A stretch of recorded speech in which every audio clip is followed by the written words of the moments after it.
Hey guys, welcome to another episode of Miss Burgos Models. Today I'm going to be showing you how we would use the volume formula in order to find the missing side length when provided the volume. So let's go ahead and get started by using our criteria for success. Very first thing we have to do is label our dimensions. So we'll do that right now. The height is highlighted in blue for my rectangular prism. So the height, la altura, is 5 feet. Then we have our width highlighted in red, which is 8 feet.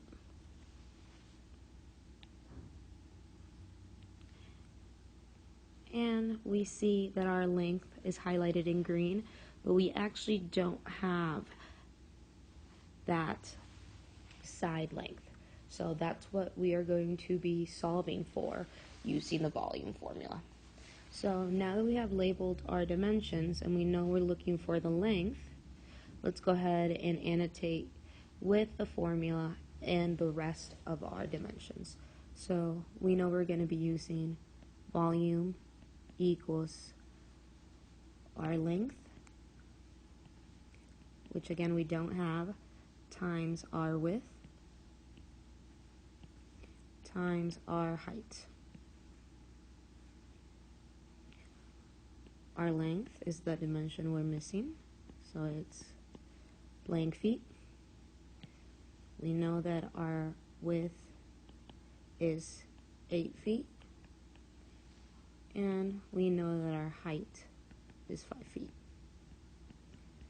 So now that we have annotated our dimensions as well as our formula, we can now use substitution in order to calculate for the missing side length. So let's go ahead and use substitution. We also know something I forgot to mention right earlier is that our volume for this rectangular prism is 600 cubic feet.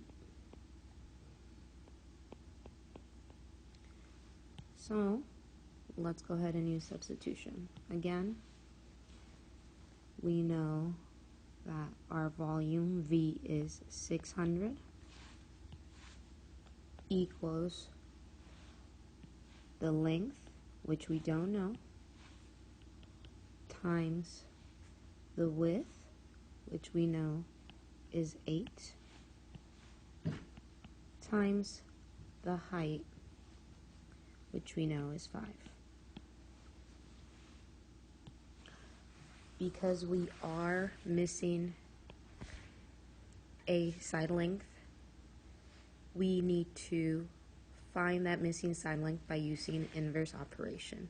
But before we can use the inverse operation to solve for this missing variable, we have to combine what we have on the right side. So let's go ahead and make our wall and our do and undo table. Again, before we can use inverse operations, we're going to combine our two factors on the right with our variable L. So I know that 8 and 5 are being multiplied. So I'm going to go ahead and rewrite 600 equals L. Again, the side length we're missing, the variable that is unknown. And then we know that 8 times 5 is 40. So now that we have combined those two factors, we can go ahead and isolate the variable by using inverse operation. We know that the operation that's being done onto our variable is times 40. So the inverse, the opposite, would be dividing both sides of our equation by 40. So let's go ahead and do that now. I'm going to use a fraction bar to represent division. I'm going to divide the right side by 40. And if I divide the right side by 40, I have to do the same to the left side of my equation because I have to make sure to keep it balanced. 40 divided by 40 is 1. So that just leaves us with 1L on the right side. And I'm going to use power of 10 to see, okay, I can cross out a 0 from my dividend as well as my divisor in order to make that division a little bit easier. And that tells me 60 divided by 4 is 15. So my final answer would be is the length is equal to 15 feet. I can prove this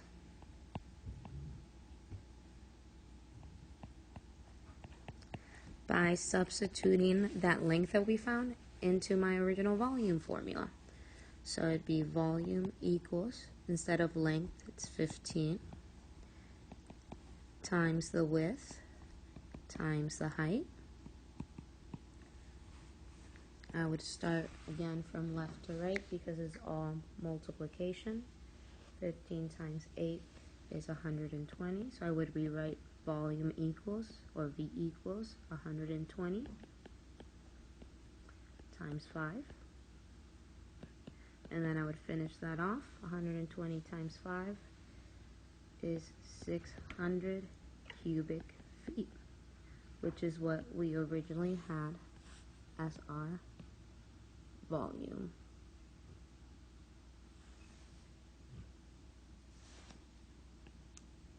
If you guys have any questions, remember to reach out. I hope this helps you complete your independent practice problems. And of course, don't forget to check off your steps in your criteria for success, so that way you have confirmed basically that you didn't miss any steps.